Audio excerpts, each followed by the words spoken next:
Hey everybody, my name is Kristen Teehan, and today I will be presenting about 7 tips for highly effective teaching. This is going to be based off of the book titled The Highly Effective Teacher by Jeff Marshall.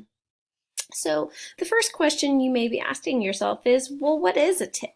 According to Marshall, TIPS is an acronym that stands for Teacher Intentionality of Practice Scale. These are essential research-based, field-tested teacher actions that increase the likelihood of student success.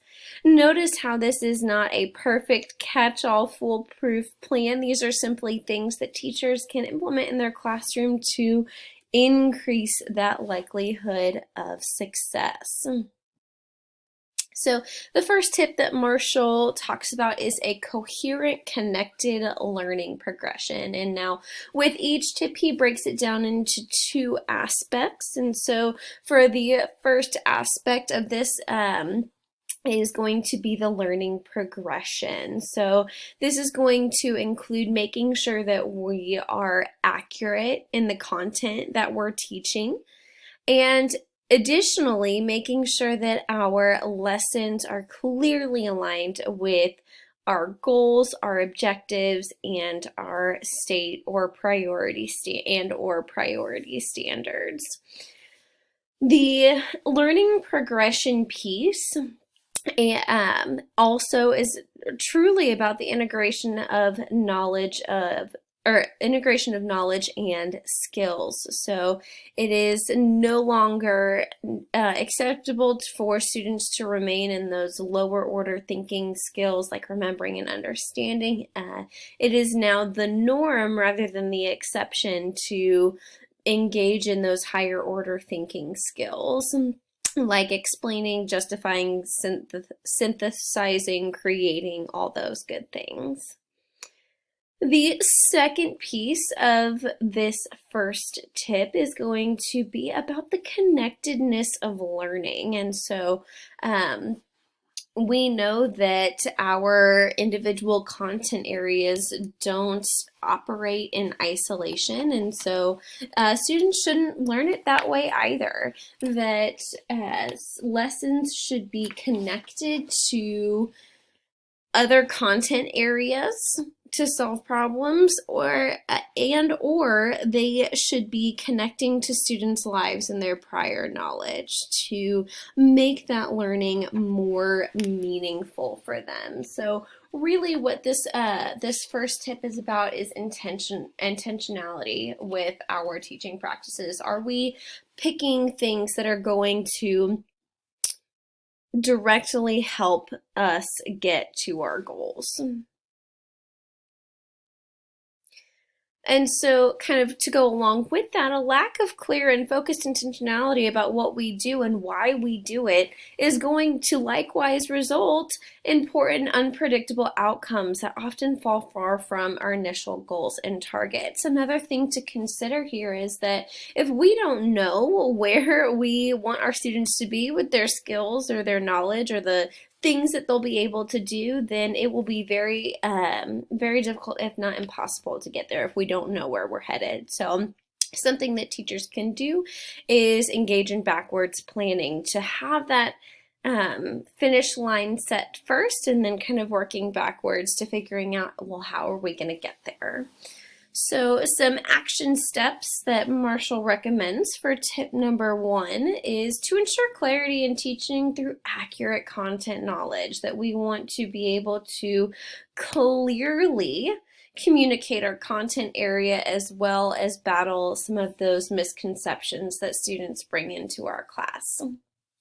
The next step would be to implement well-aligned lessons, that either the lesson should be a stepping stone to a goal or objective, or it is the assessment of that goal or objective. Otherwise, it requires teacher reflection to think about, well, how does this tie in, and how is this helping me and our students achieve our goal?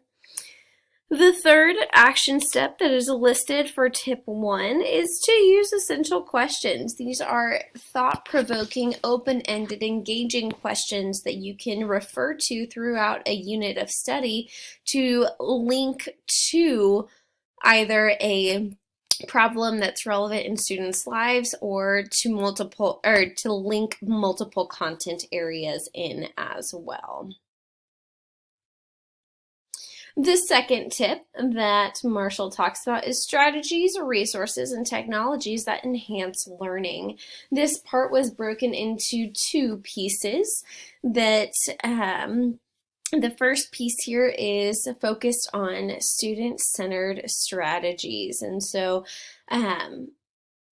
it has been the tradition for teachers to be the center of the classroom, but with the development of technology and changing needs, that the focus really should be on our students and give them the opportunities to learn. And so things that were mentioned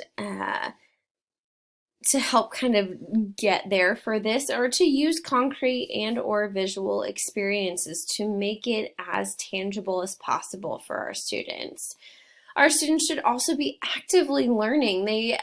Yes, there is some foundational knowledge that they do need to simply memorize or understand, but they should be active participants in gathering that info, that they should not just be passively receiving it.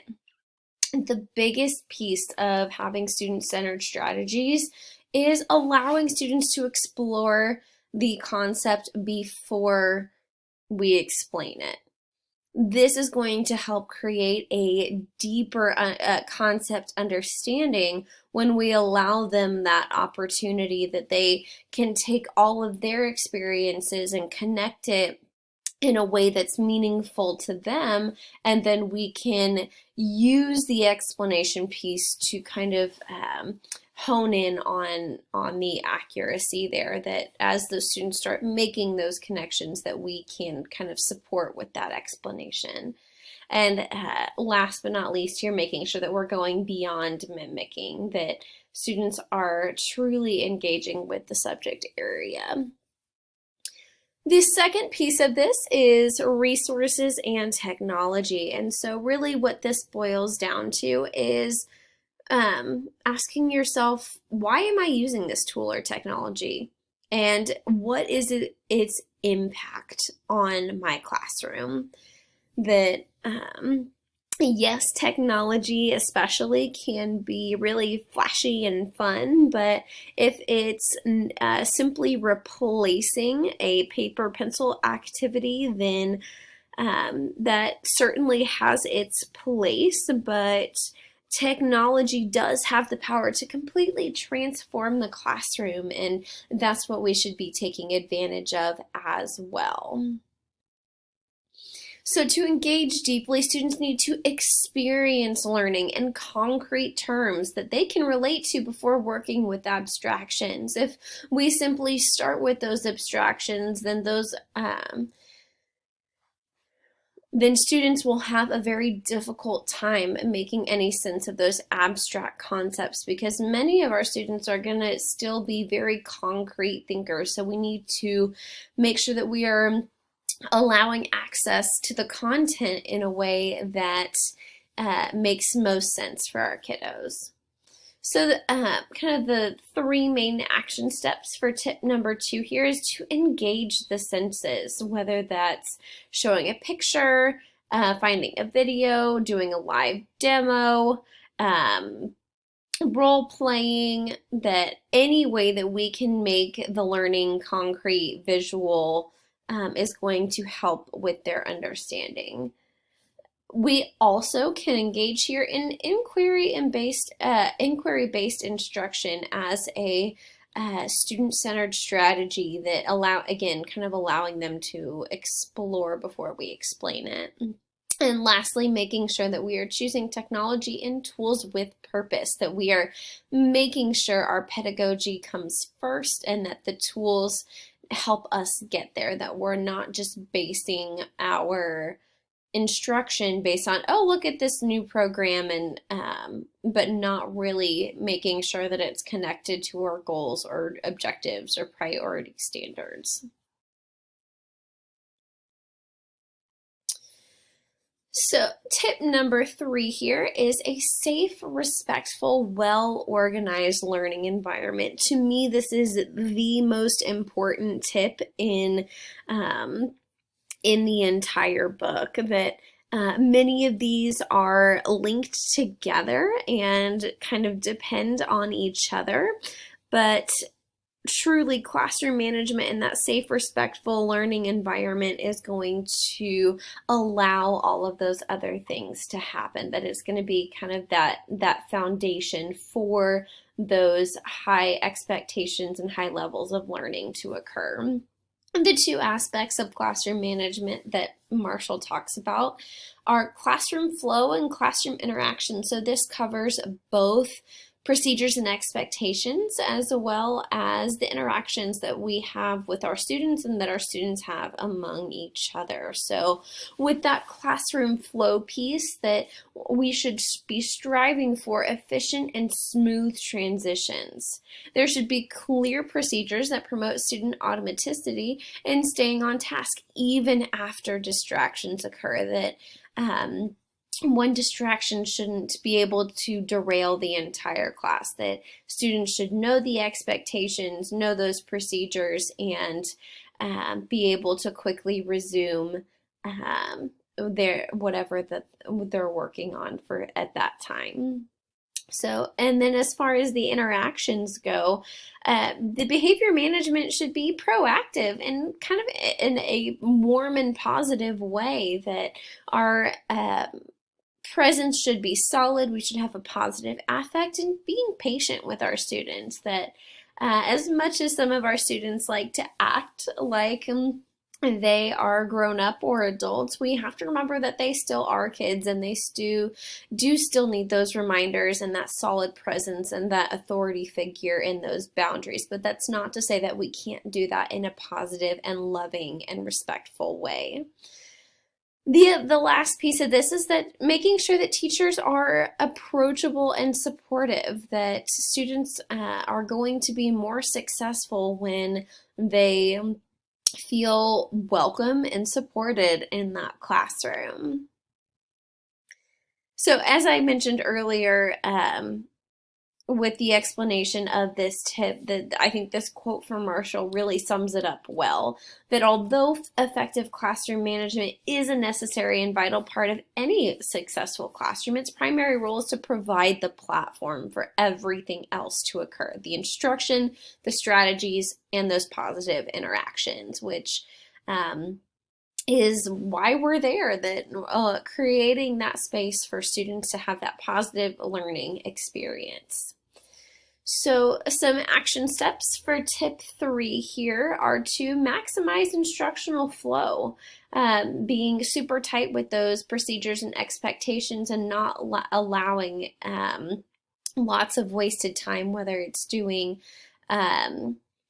tasks like clerical tasks like attendance or handing back homework, where students are not actively engaged, that there may be other times or other ways that we can approach those so that students are actively engaged as they walked in and are able to meaningfully engage in that class. And so one way Marshall recommends that we do that is with bell ringers, and that he offers many good tips about making sure that our bell ringers are creative and original and truly engaging for all students. And that last piece is just making sure that we're being proactive with classroom management, with those clear expectations, and that we are consistent and fair in our behavior discipline here. Tip number 4 is a challenging, rigorous learning environment. So the first piece of this is a culture of challenge. Students should be expected to meet high standards that are clearly communicated by the teacher. This also is going to be present when all students are demonstrating perseverance, persistence,